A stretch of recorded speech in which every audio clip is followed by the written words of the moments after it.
ఇది ఏప్రిల్ 13, 2025 మీరట్లోని బేషుమా అనే ఒక చిన్న ఊరిలో ఉండే అమిత్ ని పొద్దున్నే 5 AM చాయ్ తీసుకొని లేపడానికి తన కొడుకు వస్తాడు. గ్రౌండ్ ఫ్లోర్ లో అమిత్ ఒక చిన్న మంచం పైన పడుకొని ఉంటాడు. ఇంత లేపినా లేవడు. అయితే బెడ్షీట్ తీసి లేపడానికి ట్రై చేస్తాడు.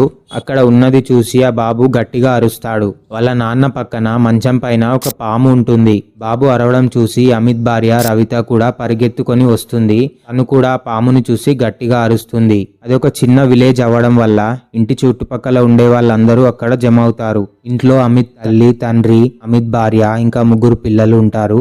అమిత్ అన్కాన్షియస్ గా పడి ఉంటాడు. తన లెఫ్ట్ హ్యాండ్ దగ్గర ఒక పాము కదులుతూ ఉంటుంది. ఇక ఆ పాముకి భయపడి అమిత్ దగ్గరికి ఎవరు వెళ్లరు. తను బ్రతికున్నాడా లేదా అనేది కూడా ఇంకా తెలియదు. అయితే విలేజ్ వాళ్ళు వెంటనే పాములు పట్టేవాన్ని అక్కడికి పిలుస్తారు. పాముని పట్టుకుంటారు. అయితే అమిత్ ని చెక్ చేస్తే తను ప్రాణాలతో లేడని తెలుస్తుంది. ఇక ఈ విషయం తెలిసి అమిత్ ఫ్యామిలీ మెంబర్స్ అందరూ గట్టిగా అరుస్తూ ఏడుస్తారు. అమిత్ పక్కన పాముని, తను అన్కాన్షియస్ గా పడి ఉన్న వీడియోస్ ని ఇంటి చుట్టుపక్కల వాళ్ళు రికార్డ్ చేస్తారు.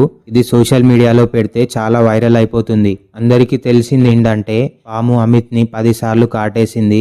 రాత్రి నుండి ఉదయం వరకు తన పక్కనే ఉంది. ఇక విలేజ్ వాళ్ళందరూ అతని గత జన్మ పాపమని, కొందరు అది విషకన్య శాపం అని అంటారు. విలేజ్ లో ఇలా పాములు ఇంట్లోకి రావడం కొంచెం కామన్. అయితే కొన్నిసార్లు అవి మనుషులను కాటివేసి చంపేస్తాయి కూడా. కానీ అమిత్ కేసు కొంచెం అనుమానాస్పదంగా ఉంటుంది. పోలీస్ వాళ్ళు ఇది అన్యాచురల్ డెత్ అవ్వడం వల్ల బాడీని పోస్ట్ మార్టం కి పంపిస్తారు. కానీ ఎవరు ఊహించి ఉండరు ఒక నిజ జీవితంలో ఉండే విషకన్య అమిత్ ని చంపింది అని.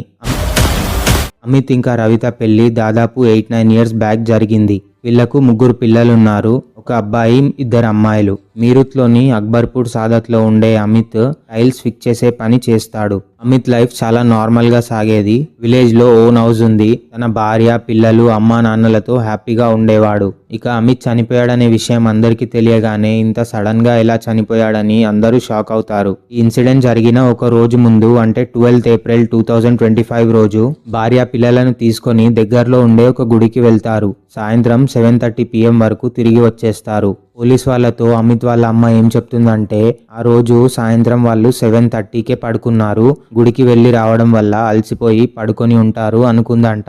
ఇంకా అమిత్ వాళ్ళ అమ్మ పోలీస్ వాళ్ళతో ఇది కూడా చెప్తుంది. తను ఆ రోజు రాత్రి వాష్రూమ్ కి వెళ్ళడానికి లేచినప్పుడు అమిత్ మంచం పైన పడుకొని ఉండడం చూసింది. కానీ అక్కడ పాముంది అని డౌట్ మాత్రం తనకు రాలేదంట.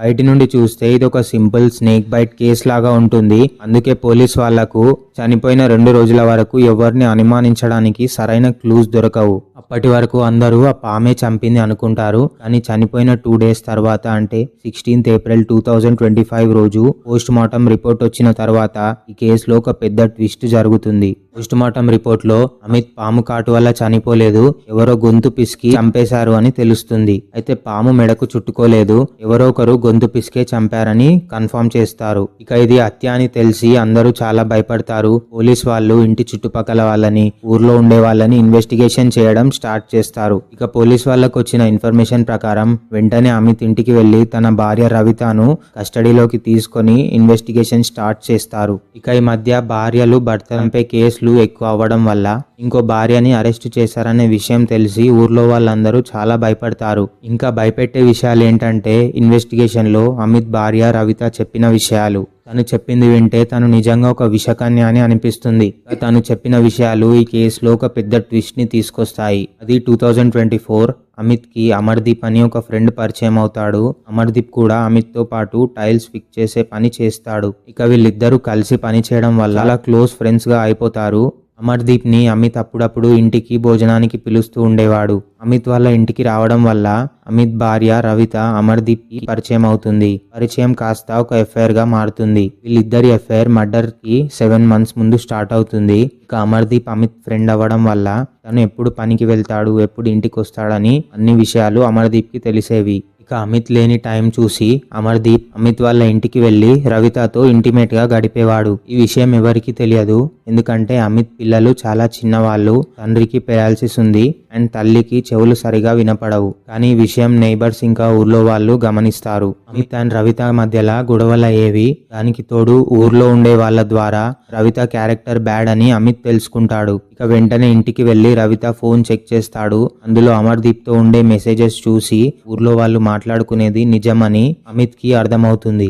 ఇక ఈ విషయం రవితని డైరెక్ట్ గా అడుగుతాడు. మాటలతో స్టార్ట్ అయిన గొడవ ఇద్దరు ఒకరినొకరు కొట్టుకునే వరకు వెళ్తుంది. అమిత్ కోపం రవిత పైన మాత్రమే కాదు, అమర్దీప్ పైన కూడా.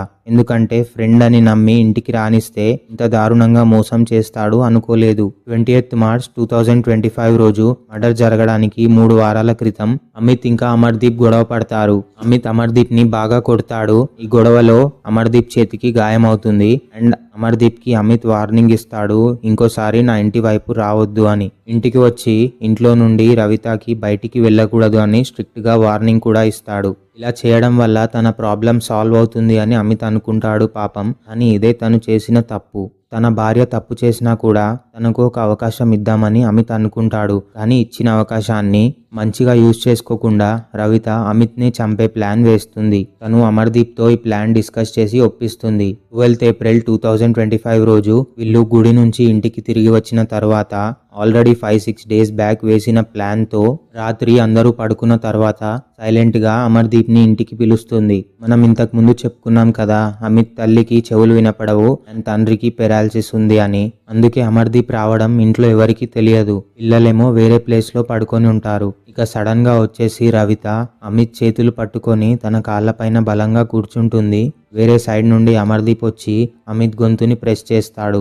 అమిత్ విడిపించుకోవడానికి బాగా ప్రయత్నిస్తాడు. కానీ అప్పటికే అమర్దీప్ అమిత్ గొంతు పిసికి చంపేస్తాడు. కళ్ళ ముందు తన భార్య తనని చంపే సీన్ అమిత్ చావులో ఎక్స్ట్రా బాధని యాడ్ చేసింది. అసలు రవిత ముందు ప్లాన్ లో ఏమనుకుంటుందంటే, ఒక విషమున్న పాముని తెచ్చి అమిత్ పక్కన వదిలేస్తే అది తనను కాటేసి చంపేస్తుందని, అందరూ పాము కాటు వల్ల చనిపోయాడని నమ్ముతారు అనుకుంటుంది. కానీ తనకు ఒక డౌట్ వస్తుంది. పాము అమిత్ ని కరవకుండా వేరే రూమ్ లోకి వచ్చి పిల్లల పైన అటాక్ చేస్తే ప్లాన్ ఫెయిల్ అవుతుంది అండ్ అమిత్ తప్పించుకుంటాడని. అందుకే ప్లాన్ మారుస్తుంది. ఇక గొంతు పిసికి చంపాలి అనే ప్లాన్ ఫిక్స్ చేసుకుంటారు. అమిత్ ని చంపిన తర్వాత వాళ్ళు తెచ్చుకున్న పాముని తన బెడ్షీట్ కింద కదలకుండా పెడతారు. అది కదిలే ప్రయత్నంలో అమిత్ ని కాటు వేసే విధంగా పెడతారు. అయితే ఈ పాముని అమర్దీప్ వేరే ఊరి నుండి ఒక వ్యక్తి దగ్గర కొని తీసుకొని వస్తాడు. రాత్రి అమిత్ వాళ్ళ అమ్మ వాష్రూమ్ కి వెళ్ళినప్పుడు అమిత్ ఇంత వేడిలో ఇంత పెద్ద బ్లాంకెట్ ఎందుకు కప్పుకున్నాడో అని డౌట్ వస్తుంది. కానీ అమిత్ డీప్ స్లీప్ లో ఉన్నాడని అతన్ని డిస్టర్బ్ చేయదు. కానీ అందరూ అంటారు కదా, క్రిమినల్ ఎంత పెద్ద ఇంటెలిజెంట్ అయినా ఏదో ఒక చిన్న క్లూ వదిలి వెళ్తాడని. ఈ కేసులో కూడా క్లూస్ ఉంటాయి.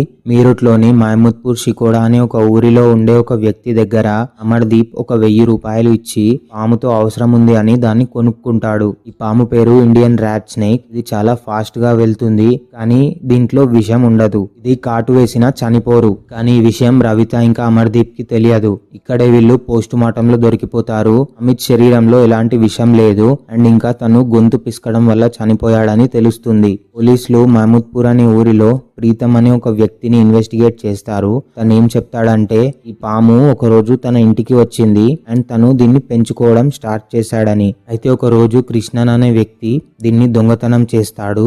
ఇతని దగ్గర అమర్దీప్ 1000 రూపాయలు ఇచ్చి పాముని కొనుక్కుంటాడు. పోలీసులు అరెస్ట్ చేసి తీసుకొని వెళ్తారు. కానీ రవిత ఫేస్ లో అమిత్ చనిపోయాడని ఎలాంటి బాధ కనిపించదు. ఫైనల్లీ 3 అమాయకపు పిల్లలకు తల్లి ఇంకా తండ్రి దూరం అవుతారు. నా ఎక్స్ప్లెనేషన్ నచ్చితే వీడియోని లైక్ చేసి సబ్స్క్రైబ్ చేసుకోండి అండ్ బెల్ ఐకాన్ నొక్కి పెట్టుకోవడం వల్ల నేను వీడియో పెట్టగానే మీకు నోటిఫికేషన్ వస్తుంది.